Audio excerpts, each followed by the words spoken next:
Hey everyone, it's Jacquelyn Melinek. Welcome to Chain Reaction, a show that unpacks and dives deep into the latest trends, drama, and news with some of the biggest names in crypto, breaking things down block by block for the crypto curious.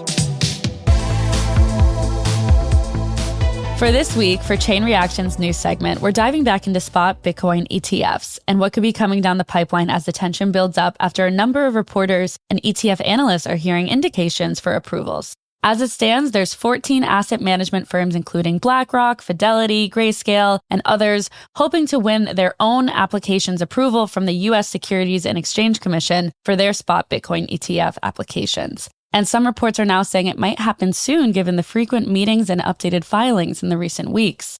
Since this moment has been a long time coming, as over the last decade, the SEC has rejected a number of applications for Bitcoin spot ETFs, and to date, the only crypto ETFs that exist are tied to futures contracts for Bitcoin and Ethereum, not the spot market itself. At the time of recording on Wednesday, January 3rd, there is still no decision, but many are hoping one comes soon.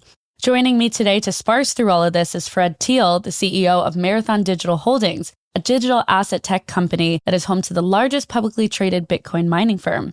Thanks for coming on, Fred. Thanks. It's great to be here. Yeah, so I spoke about it a bit in the intro, but based on the quick recap of what's been going on with the spot ETF approvals so far, or impending ones, what elements do you think hold the most significance for these applications today?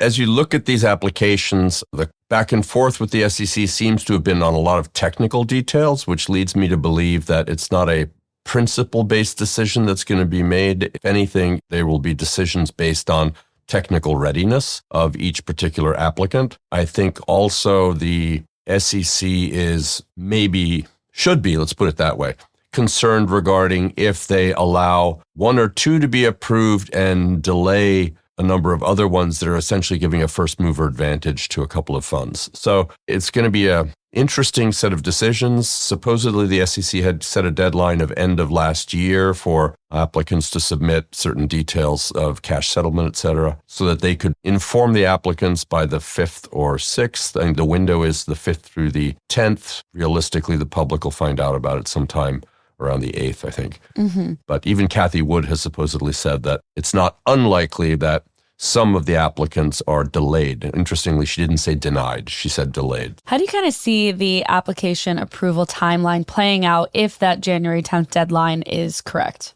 So essentially what that gives the applicants the ability to do is go live, meaning they can start marketing and promoting. They put in place the final little things they need to be able to actually execute trades and take in money, et cetera. I may be wrong, but my understanding is 45 to 60 days post-approval, they're actually live and receiving purchases from interested buyers. And why do you think this timeline has been moved up so much? Is it based off the things that you said before, or is it a matter of other aspects that maybe haven't been brought up to the public? If by moved up you mean, because in reality, these applications have been delayed. Right. In reality, there's no answer yet. But right. I'm saying if it plays out on this January 10th deadline, why do you think it has been moved up? Because I remember even a couple months ago or even last month, people were like, yeah, it's going to happen.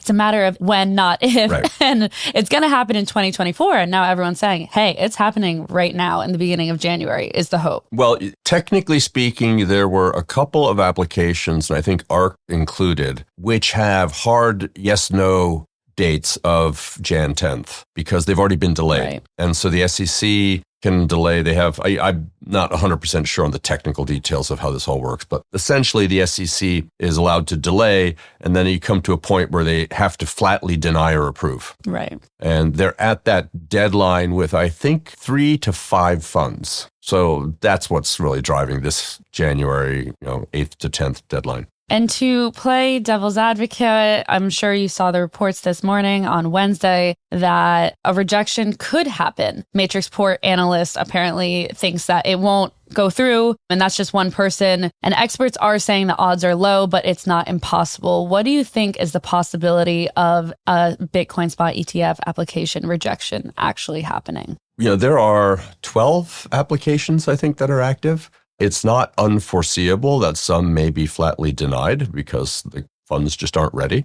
They haven't submitted enough details. They haven't gotten everything done. If you kind of read between the lines on recent news, kind of rumor mills. You've been hearing that Fund XYZ has been talking with the SEC, other funds. And if you kind of try and parse it together, not all 12 seem to be in dialogue with the SEC. So that would lead me to believe that some will be denied. No commentary regarding Matrixport, but the Bitcoin market is a very thinly traded market still. The majority of Bitcoin is held by wallets that haven't moved Bitcoin in over a year. You don't have a whole lot of liquidity on exchanges. Rumors drive the market. All events like this are buy the rumor, sell the news. And it's an opportunity for traders when you come out with a news item that, you think about how you described what they said, that there could be some denials. The word could is not very definitive.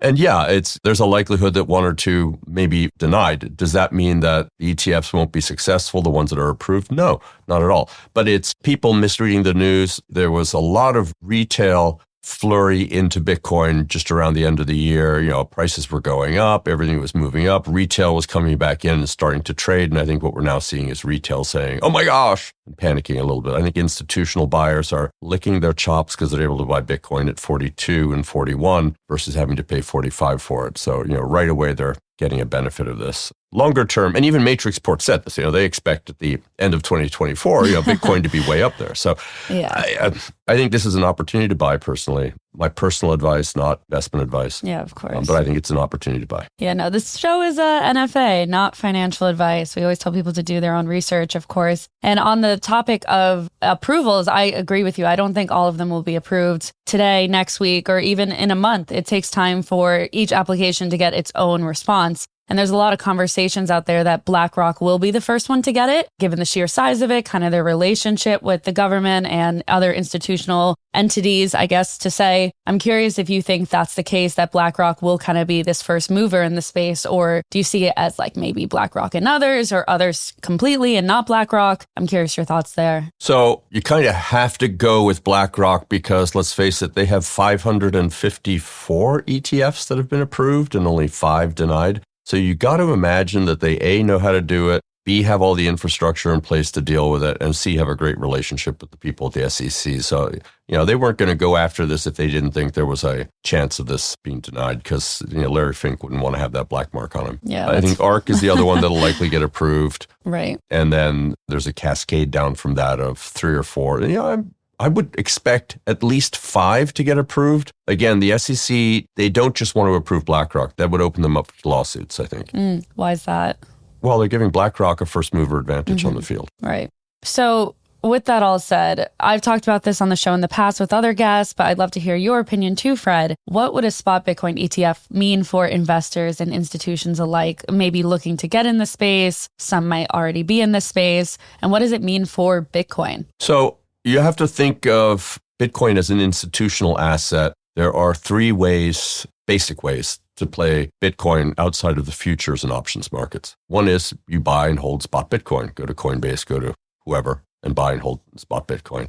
The ETF now provides an opportunity for retail buyers who have trading accounts, brokerage accounts at Charles Schwab, other places like that, who would like to have some exposure to Bitcoin in their, whether it's 401ks, IRAs, or just in their savings, who don't want to go through the risk and hassle of necessarily opening an account on a centralized exchange. There's been so much news over the past years of issues with exchanges, and we had all the problems due to FTX, et cetera, that I think, a lot of people have, especially my generation, the boomers, are definitely on the sidelines around Bitcoin because it's just difficult you can't just invest in it like stock. So that's spot Bitcoin. So I think you have some people who are going to definitely take advantage of the ETF as a way to invest and hold Bitcoin without having to worry about custody, without having to worry about all those things. And the fees are de minimis, so it's good.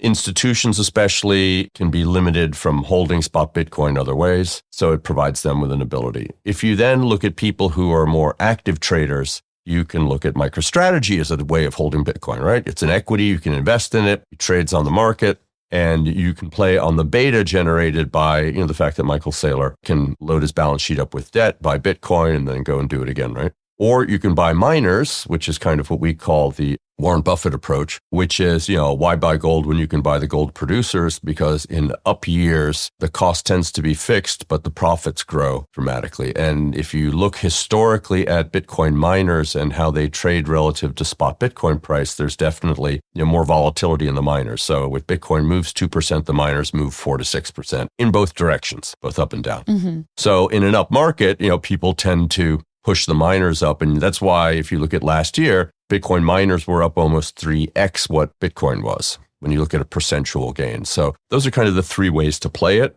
Traders are going to tend to play the miners because they can get in and out of them. They're highly liquid. It doesn't impact the price of Bitcoin at all. And especially miners like ourselves who hold a lot of Bitcoin, we're a great proxy for Bitcoin. So you've got those three alternatives. The people who have not been buying Bitcoin are going to go after the ETF because it's a safer bet. So I think the ETF is an institutional play for family offices who don't want direct Bitcoin exposure by holding it themselves. They prefer to do it through a custodian via an ETF. And it's also great for retirement plans and for people who don't want to have to deal and aren't interested in other crypto. Bitcoin's the only thing they're interested in. So why bother with a Coinbase account? So I think that's where you're going to see it. But potentially that could be huge. You look at gold ETFs, and gold has the same dynamic as Bitcoin, right? Gold is a commodity. Gold is produced. Gold price moves up and down with various macro factors. And you can hold spot gold. You can buy gold futures. You can buy gold miners. You can do all those things. When the gold ETFs launched, they generated a fairly large amount of demand. And so I think the market is anticipating significant demand in Bitcoin ETFs, which will require those ETFs to acquire Bitcoin, which in turn will drive the Bitcoin price up. Again, back to what I said earlier about limited liquidity in the market around Bitcoin. You get $5 billion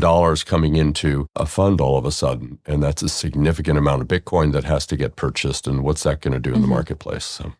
Of the 14 proposals that we've talked about, a number of them had filings last week where they talked about how their potential ETFs would have a certain fee. And I'm curious, Fred, if you think there is a sweet spot for the fees. Obviously, some people might go towards the ones that are the lowest fees. So far, Fidelity has shared that theirs is 0.39%. Others are between that level up to 0.80% for a fee. So what does that really mean in the grand scheme for these investors? Obviously, people want to keep it as low as possible because they want to retain as much value as they can. But when it comes down to these tiny points, do you think it really makes a difference given the amount of volume that people are putting in? Or when it comes to people who are investing in long-term options, like you said before, with retirement accounts, will they just pick whatever's kind of presented to them opposed to what's the lowest basis points? I mean, for the average consumer investing in, retail buyer investing in Bitcoin via an ETF, 0.3, so 30 basis points versus 80 basis points. Is it really going to make a difference on their $5,000, $10,000 investment? No, not really. Institutional buyer who's putting $100 million at play, yeah, it definitely makes a difference. And it's also going to be a brand name marketplace where brand is going to drive kind of attractiveness of offering, BlackRock has a reputation. Fidelity has a reputation. ARK isn't as well known amongst retail buyers. They're more known amongst institutions. And so I think each ETF is going to cater a little bit to their sweet spot in their marketplace. But I think a fee structure somewhere between 25 basis points and 80 basis points, likely the sweet spot is going to be somewhere around 40 basis points. Right. That would make a lot of sense. And kind of dialing back before you talked about Bitcoin mining, and given that your company is a major Bitcoin mining firm, what do you think an approval of a spot Bitcoin ETF could mean for Bitcoin miners in the long term? Again, more demand for Bitcoin. It's essentially a demand shock, which drives the price of Bitcoin up. When the price of Bitcoin goes up, the value of public miner stocks go up. Last year was a huge year for the mining segment. I mean, we went from $3.50 a share all the way up to, we peaked at just about $31.10 a few days before New Year's. So that's nearly a 10x run right there. So for the Bitcoin miners, if Bitcoin price goes up, it's very good in general. Same thing applies when Bitcoin price goes down, by the way. We move faster down. Do you think there's a reality, though, where if these spot Bitcoin ETFs are approved, that the market just doesn't have the same demand that people in a Bitcoin and crypto think it would have, that people aren't rushing in to buy it the way that we expect them to? Well, I think there is a huge amount of confirmation bias that exists in any market from insiders. The advocates, the passionate followers, the maxis, it's to the moon, right? Course. And I know I'm going to get some hate mail for saying that. No, you're good.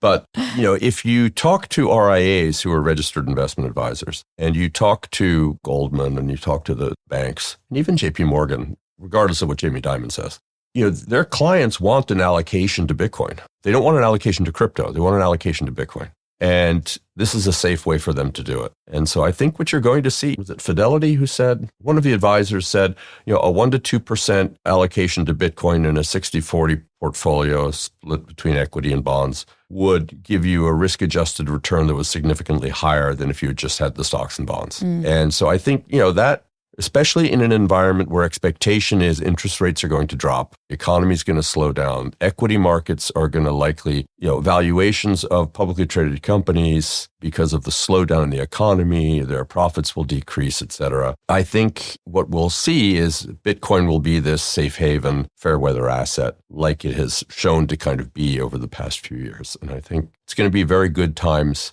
for Bitcoin ETFs and for Bitcoin in general. At the same time, you've got opportunities for potential greater liquidity in the markets as Fed starts looking to cut rates and things like that. So it's going to be a very interesting year. It's an election year. Politicians are going to want the economy to be doing well, especially the Democrats. So I think we're going to see a lot of things to try and win over voters. And potentially the shift in the stance from the SEC is a bit of that. There is quite a large number, 50 million people in the US today, I think, that hold or have held Bitcoin and crypto.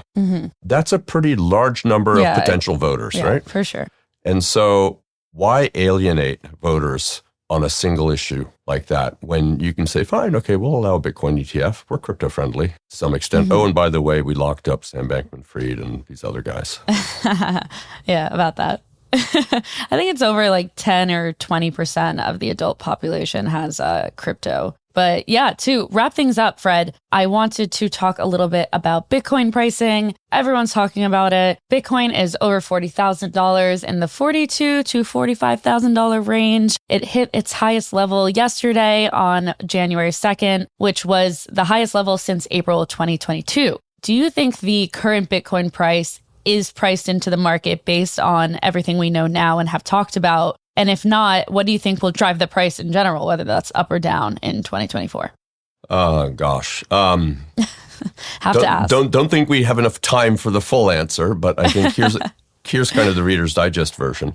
Bitcoin price is very driven by global liquidity and access to investment capital, right? It's an asset just like gold or other things. And then you have the nuance of, is it a risk-on or a risk-off environment? If it's a risk-on environment, people historically have invested in Bitcoin. In a risk-off environment, they've shied away from it. I think that has now changed somewhat because it's become more of a safe haven asset, especially over last year. So the longer-term trend is only positive for Bitcoin. I think we're going to see the halving occur, which I don't think has a huge impact from a supply perspective on Bitcoin. You're going to go from producing 900 new Bitcoin per day in the market to 450. I don't think that small delta in supply is going to drive major supply shock. What I do think you're going to see is demand shock. You're going to see the ETFs start needing to buy Bitcoin. You're going to start seeing companies looking at Bitcoin on the balance sheet with the FASB changes. This is a bit of a sleeper thing. Not a lot of people realize the importance of the fact that once a company and fund, et cetera, can hold Bitcoin on the balance sheet and market to market, now all of a sudden it becomes attractive. Before it was an intangible asset and you could only impair it. And so you carried it on your balance sheet at its lowest value. Right. This is going to cause companies to start using it as a treasury asset. The other thing you're going to see, because we have this myopic view of the U.S. as everything, right? You start shifting your view outside of the U.S. There's more mining done outside the U.S. than in the U.S. There is more Bitcoin trading done outside the U.S. than in the U.S. I thought the U.S. was at the top, or was that like a year or two ago? No, it's the largest single country, but Russia is a number two, Kazakhstan, et cetera, et cetera, et cetera. So, the U.S. is sub 45% of the global blockchain. Okay. So when you start adding all that up and you start seeing a continued desire from sovereigns to de-dollarize and look at alternative methods to hold their assets, let's face it, if you're trading with China, do you really want to keep all your assets in yuan or in renminbi? Most probably not. If you're trading with India, do you want to hold it in rupees? Most probably not. If you can't hold it in dollars, where are you going to hold it? And so gold, you look at the central banks, all of the global central banks have been huge buyers of gold over the past 24 months. Why? Because of the weaponization of the US dollar. So throw it all into a pot, cook it, stir it. And what it says is there should be more global demand for Bitcoin over the next 2 to 3 years than not. And so expect the price to continue to go up. And with the ability of ETFs, you've now removed friction from the process of holding it. And so you'll now start seeing people begin to experiment. And, the timing of these ETFs is perfect because in Bitcoin cycles, and I'm not saying that the cycles always repeat, but we are in that phase of the cycle where, we should exceed the all-time high sometime in 2024. Then there'll be a bit of a retracement. And then you'll see a new all-time high sometime in third quarter or fourth quarter of 2025. All right. That's if we follow traditional patterns, right? So that's not based on any empirical thing. That's purely if we follow patterns historically. Yeah. And I think a lot of people trade that way and a lot of people focus that way. I certainly know when I talk to people, they're all saying, it's the same cycle as last time. 2025 is going to be the home run year. So I think you're going to see a lot of people put their toes in the water this year. And then as the price of Bitcoin starts increasing, you're going to see more and more people come in. It's this positive reinforcement that happens. So we're certainly excited. Yeah, that's definitely exciting for the Bitcoin space and people watching it. So there's lots to keep an eye on here, and I'm excited to see how things shake out. But with all that said, Fred, thank you for joining us on the show this week. Thank you very much. We'll be back next week with conversations around what's going on in the wild world of Web3 with top players in the crypto ecosystem. You can keep up with us on Spotify, Apple Music, or your favorite pod platform and subscribe to our companion newsletter, also called Chain Reaction. Links to the newsletter and stories we talked about can be found in our show notes, and be sure to follow us at chain_reaction on Twitter. Chain Reaction is hosted by myself, Jacquelyn Melinek, and produced by Maggie Stamets, with assistance from Yashad Kulkarni and editing by Kel. Bryce Durbin is our illustrator, and Henry Picavet manages TechCrunch audio products. Thanks for listening in. See you next time.